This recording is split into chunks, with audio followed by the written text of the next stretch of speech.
मोहसिन नकवी साहब को मैदान में लाया गया, यानी हालात वाकई गड़बड़ है। और इस मौके पर उनका मैदान में आना, वो ये चाहते हैं कि थोड़ा सा एक रूम हासिल किया जाए। मुझे ऐसा लगा कि वो थोड़ा सा टाइम गेन करना चाहते हैं, और टाइम गेन करने के लिए कुछ जो दानिश्वर हैं उनको भी इस्तेमाल किया गया। कल से कुछ एक्सपर्ट्स जो हैं उनको मैदान में लाया गया, मुख्तलिफ टीवी चैनल्स के ऊपर ये खबरें चलवाई गई, आज अखबारात में भी छपवाया गया। जैसा कि अंसार अब्बासी साहब की ये खबर है, अगर इस खबर को आप देखें तो आपको आइडिया हो जाएगा। वो ये कहते हैं जी कि chief of the defence forces के ओहदे के बाज़ाब्ता नोटिफिकेशन पर गौर जारी है। हालिया तरमीम के मुताले से वाज़ेह होता है कि नोटिफिकेशन के इजरा की कोई कानूनी मुद्दत मुकर्रर नहीं की गई और इसमें ताखीर से कोई आईनी या इंतजामी खला भी पैदा नहीं होता। ये इन्होंने अखज़ कर लिया अंसार अब्बासी साहब ने। तो हम सारे जानते हैं, उनको भी बताया गया है कि उन्होंने जंग में अपनी बाईलाइन एक स्टोरी भी छाप दी है कि जनाब कोई प्रॉब्लम नहीं है, पाकिस्तान में सारी चीज़ें कानून और कायदे के मुताबिक चल रही हैं, और पाकिस्तान में जनाब इस वक्त एक आर्मी चीफ भी मौजूद है, सारी चीज़ें कंट्रोल्ड हैं, और कुछ ऐसा नहीं है जैसा मार्केट के अंदर या खबरों के अंदर जो बातें फैली हुई हैं। उनको नॉर्मलाइज करने की कोशिश कर रहे हैं। लेकिन मोहसिन नकवी साहब की अगर आप प्रेस कॉन्फ्रेंस सुने और उसके ऊपर अगर आप गौर करें तो आपको यह समझ आती है कि एक बेचैनी तो है एस्टेब्लिशमेंट के कैंप में। देखिए, मोहसिन नकवी साहब जो हैं वो एस्टेब्लिशमेंट के आदमी हैं, इनका गवर्नमेंट से कोई ताल्लुक नहीं है। आसिम मुनीर साहब से इनके ज़ाती ताल्लुकात हैं। उन ज़ाती ताल्लुकात की बुनियाद पे ये एक मीडिया वाले से या एक मीडिया के सेठ से इन्होंने अपना जो किरदार है उसको तब्दील किया और वो एक सियासतदान बन गए, और ये वक्ती तौर पे एक सियासतदान का इन्होंने रूप धारा है। इनका कोई सियासी करियर नहीं है, कोई अवामी नौइयत की इनकी शख्सियत नहीं है। लिहाजा जब तक आसिम मुनीर साहब हैं तब तक ये मौजें करेंगे, उसके बाद ये किस्सा पारीना बन जाएंगे, ये हम सारे जानते हैं। देखें ना, इनकी इतने लाडले हैं कि इनको जो सबसे ज़्यादा ओहदा फैसिनेट करता है लोगों को, चेयरमैन पीसीबी, वो ओहदा भी इनको दिया गया। वजारत दाखिला जो सबसे बड़ी वजारत में से एक है पाकिस्तान में, वो वजारत भी इनको दी गई है। मोहसिन नकवी साहब जो है वो ताखीर की कोई वजह नहीं बता सके कि ये ताखीर क्यों हो रही है। लेकिन मोहसिन नकवी साहब की कुछ चीज़ें अगर आप सुने तो आपको आइडिया हो जाएगा। एक तो उन्होंने कहा कौन सा नोटिफिकेशन, यानी वो भोले बन गए। पूरा पाकिस्तान उस नोटिफिकेशन के बारे में बात कर रहा है, अखबारात में आप उस नोटिफिकेशन के बारे में खबरें छपवा रहे हैं, टीवी के ऊपर आप चीज़ों को नॉर्मलाइज करने के लिए उस नोटिफिकेशन की बात कर रहे हैं। आपका वजीर दिफा उसके ऊपर स्टेटमेंट दे रहा है, आपका दूसरा वजीर राणा सनाउल्लाह वो इसके बारे में 13 तारीख से लेकर अब तक बात कर रहा है, और सब इसके बारे में बात कर रहे हैं। अभी तो वो हनीफ अब्बासी का स्टेटमेंट आया कि जी हो सकता है हमने नोटिफिकेशन कर दिया हो, खबर बाहर ना आई हो, बल्कि उन्होंने तो अनाउंस कर दिया कि हमारा जो चीफ है या चीफ ऑफ डिफेंस फोर्सेस जो होंगे वो, उन्होंने कहा जी हमारी choice field marshal Asim Munir ही है। ये हनीफ अब्बासी साहब ने कह दिया। तो ये पूछना कि कौन सा नोटिफिकेशन, ये मोहसिन नकवी साहब की कमजोरी को जाहिर करता है, उस बेचैनी और तजब्जुब को जाहिर करता है जिससे इस वक्त एस्टेब्लिशमेंट या खास तौर पे आसिम मुनीर साहब गुजर रहे हैं। उन्होंने कहा अच्छा है, इन्हें थोड़े दिन करने दें, चंद लोगों की दिहाड़ी लगी हुई है, लगी रहने दें। आइन में एक नया इदारा बन रहा है, पूरा सिस्टम बनने में दिन लगते हैं, घंटे लगते हैं। ये तो नहीं हो सकता कि बटन दबाएं और हो जाए। ये मोहसिन नकवी साहब ने कहा आईनी तरमीम होने में तो दिन नहीं लगते, आईनी तरमीम होने में तो घंटे नहीं लगते, वहां पे 2/3 अक्सरियत के लिए बंदे उठाने में तो दिन नहीं लगते, वहां तो धड़ाधड़ काम होता है। वहां तो मोहसिन नकवी साहब यहां से ऑर्डर होता है, शहबाज शरीफ साहब काबीना के इजलास को वहां से बुलाते हैं आजरबाईजान से, और यहां अप्रूवल हो जाती है फौरी तौर पे सेनेट, सेनेट के बाद कौमी असम्बली और सदर, और चट मंगनी पट ब्याह वाला काम हो जाता है। फटाफट आपके हाथ में आईनी तरमीम आ जाती है। आईनी तरमीम जैसा मुश्किल और बड़ा काम बटन दबाने में आप कर लेते हैं, लेकिन ये एक नोटिफिकेशन छोटा सा, इसको आप ये कह रहे हैं कि बटन दबाने जितना आसान काम नहीं है। मामला इतना सादा नहीं है नाज़रीन। देखिए, पाकिस्तान का वजीर आजम इस वक्त पाकिस्तान से भागा हुआ है, सादा लफ्जों में कहूं तो भागा हुआ है। वो पाकिस्तान में इस वक्त एस्टेब्लिशमेंट को फेस नहीं करना चाह रहा।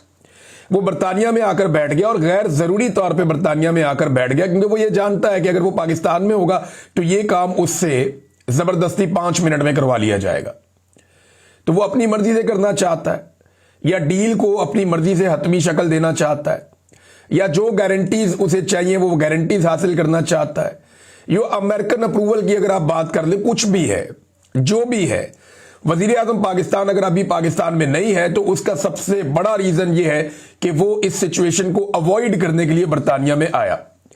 और ये खुली बात है, सारा पाकिस्तान इसके ऊपर बात कर रहा है। वजीर आजम के बहुत करीबी लोग हैं या बरतानिया में, उन्होंने ट्वीट इस किस्म के किए कि जिनसे ये तासुर बड़ा तगड़ा हो गया और हर आदमी की इसके ऊपर नजर भी है।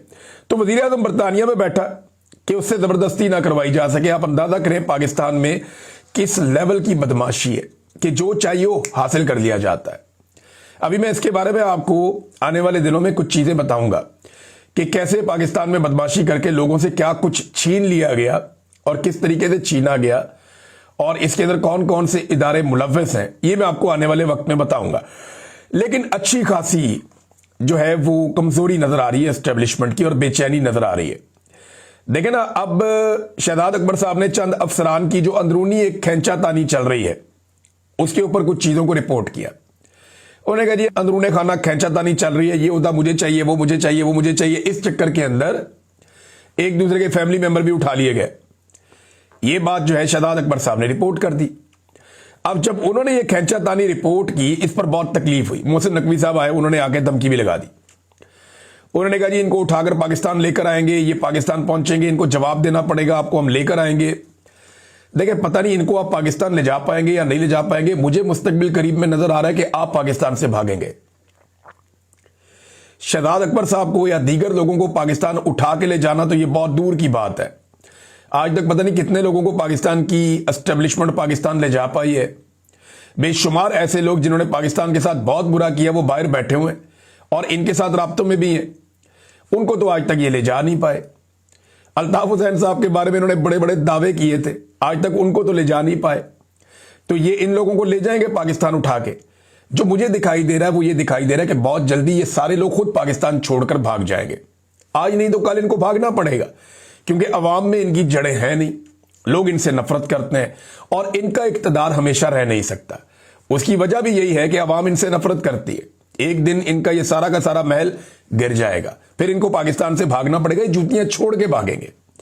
जैसे आपको याद है एक दिन अफगानिस्तान से भाग गया था गनी, तो आपको याद होगा गनी कैसे भागा था इस्लामाबाद से। तो इसी तरह ये भागना पड़ेगा। अशरफ गनी की मैं बात कर रहा हूं। तो नाजरीन, मोहसिन नकवी साहब ने एक और क्रैकडाउन का भी इशारा दे दिया है। यह भी बड़ी इंटरेस्टिंग खबर है। उन्होंने कहा जी बतौर सहाफी समझता हूं कि आजादी राय होनी चाहिए। भाई कहां पे आजादी राय होनी चाहिए? अभी सोहराब बरकत के साथ आपने क्या किया? आपने आगा शेख सरवर के साथ क्या किया? गाय गुलाम अली के साथ क्या किया? कितने सहाफियों को उठा के आपने शेड्यूल 4 में डाल दिया। बेशुमार सहाफियों को आपने जेलों में डाला, आपने जबरी तौर पे गुमशुदा किया उन्हें। क्या किया आपने सहाफियों के साथ? पाकिस्तान में रह के सहाफत करना मुश्किल है। तो मोहसिन नकवी साहब जो है वो अब ये चूरन बेच रहे हैं कि मैं बतौर सहाफी ये समझता हूं। यानी वजीर दाखिला भी है, सहाफी भी है, चेयरमैन पीसी भी है, सारा कुछ ही चाहिए जनाब को। अब वो कहते हैं जी 90% खबरें गलत चल रही हैं, किसी की तस्वीर लगाकर जो दिल करे खबर चला रहे हैं, इसकी इजाजत नहीं देंगे। बड़े पैमाने पर इंफॉर्मेशन मिनिस्ट्री और NCCIA के साथ मिलकर क्रैकडाउन करने जा रहे हैं। एक और क्रैकडाउन की तैयारी पाकिस्तान में, इसकी धमकी लगाई मोहसिन नकवी ने। लेकिन इस मर्तबा धमकी में वो दमखम नहीं था जैसा होता है। इससे पहले इन्होंने धमकियां लगाई, इन्होंने लोगों का कत्लेआम भी किया। जब मोहसिन नकवी ने कहा छट्टा मारेंगे गोलियां चलेंगी और अता तारर साथ खड़ा था, उसके बाद इन्होंने गोली चलाई, इन्होंने बंदे मारे। हमने देखा लाशों को, हमने देखा लोगों को दफन किया गया, जख्मियों को हमने देखा, उनकी बॉडी में गोलियां थी और अस्पताल से बाकायदा सारा डाटा आ रहा था, जख्मियों की वीडियोस आ रही थी। इन्होंने कई दफा गोली चलाई और बताकर गोली चलाई, लेकिन अभी उतनी पोजीशन नहीं है उस तरह की। हां हो सकता है बन जाए, अगर फील्ड मार्शल आसिम मुनीर को दोबारा मौका मिल गया ये सारा कुछ करने का, तो चंद साल और हो सकता है या चंद महीने और हो सकता है ये अपनी मनमानी कर लें, लेकिन हमेशा नहीं कर पाएंगे। एक दिन इनकी ब्रेकें लगेंगी और फिर पाकिस्तान की आवाम इनको वापस जवाब देगी। तो मोहसिन नकवी ने कहा फिर से क्रैकडाउन करेंगे। सवाल यह पैदा होता है, अभी इमरान खान की बहनों का जो एक आर्टिफिशियल इंटेलिजेंस से वीडियो बनाया गया और हुकूमती अकाउंट्स ने उसको फैलाया, उसके ऊपर प्रोपेगेंडा किया गया। अब मुझे कोई इसका जवाब दे कि इसके ऊपर किस पे पर्चा होगा, इस पे किसके ऊपर कार्रवाई होगी। यानी जो झूठ रोजाना की बुनियाद पे हुकूमती अराकीन या उनके हमायती फैला रहे हैं और लगातार फैला रहे हैं, और 12 घंटे के अंदर अंदर वो झूठ साबित भी हो जाता है। उसके ऊपर तो एक आदमी को जेल नहीं हुई, एक आदमी को सजा नहीं हुई। देखिए ना, बरतानिया में अगर झूठ बोला है सहाफियों ने, तो आप लोग यहां पे आ जाए, यहां पे आके मुकदमे कर लें। साबिर शाकिर साहब यहां पे मौजूद हैं, मैं यहां पे मौजूद हूं। शहजाद अकबर साहब जर्नलिस्ट नहीं है बेशक, लेकिन वो आजकल काम कर रहे हैं इंफॉर्मेशन का ही, अपना यूट्यूब चैनल चला रहे हैं, उनका एक पॉलिटिकल करियर है। आप आ जाएं, आकर यहां पे केस कर दें हम लोगों पे। आप केस करें, यहां पे साबित करें बरतानिया की तो अदालतें आजाद हैं।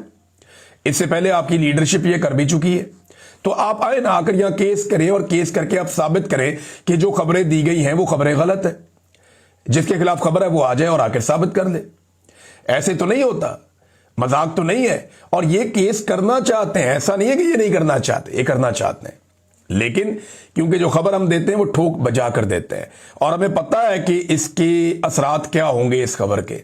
उसके बाद वो खबर आती है। बहरहाल धमकियां लगा रहे हैं तो धमकियां ही लगानी, इन्होंने और क्या काम करना है। अलीमा खानम ने एक बड़ा ऐलान कर दिया। उन्होंने कहा जी कल हम अडियाला जेल के बाहर से नहीं उठेंगे। अब ये मंगल वाला दिन जो है ना, बड़ा सख्त दिन होने जा रहा है।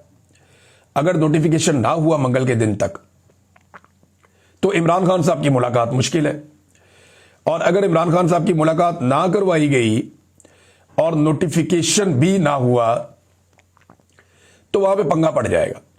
खैबर पख्तूनख्वा से लोग कह रहे हैं जी हम रास्ते बंद कर देंगे, और उनकी हुकूमत इसके अंदर शामिल है। वो कह रहे हैं जी हम रास्ते बंद करेंगे, और सारे के सारे एमपीएस, एमएनएस और सेनेटर्स और टिकट होल्डर्स, उन सबको लेकर ये अडियाला जेल के बाहर पहुंचने वाले हैं। वहां पे बड़ा एहतजाज होगा। अलीमा खानम कहती है कि जब तक इमरान खान से मुलाकात हमारी नहीं होगी अब हम वहां से नहीं उठेंगे। इंडियन मीडिया को इंटरव्यू के हवाले से जब उनसे सवाल किया कि उन्होंने कहा जी क्यों ना दे इंटरव्यू। वो इमरान खान की सेहत के बारे में और उनकी सलामती के बारे में पूछ रहे थे। अब इंडियन मीडिया ये प्रोपेगेंडा कर रहा था ना, इंडियन मीडिया ये प्रोपेगेंडा कर रहा था कि इमरान खान को कत्ल कर दिया गया जेल में। तो इमरान खान की बहनों ने इंडियन मीडिया को बता दिया कि जनाब नहीं कत्ल किया गया, या उसकी सेहत के हवाले से, उसके मामलात के हवाले से उन्होंने वहां पे डिस्कशन कर ली। वो ये कहती है कि पाकिस्तान का मीडिया तो हमें दिखाता नहीं है, हमारी बात ही नहीं सुनता, या तो आप सुन ले। फिर उन्होंने कहा जी फैक्ट्रियां किसकी हैं वहां पे, ताल्लुकात किसके हैं वहां पे, तोहफे कौन लेकर जाता था, मोदी किसके घर में। उन्होंने पकड़ के सारी चार्जशीट नवाज शरीफ पे बना दी। ये अलीमा खानम ने किया। उन्होंने बल्कि बताया कि 10 साल पहले ऐसे सबूत हमारे सामने आए थे कि ये लोग तो वहां बिजनेस करते हैं। ये भी अलीमा खानम ने इल्जाम लगाया।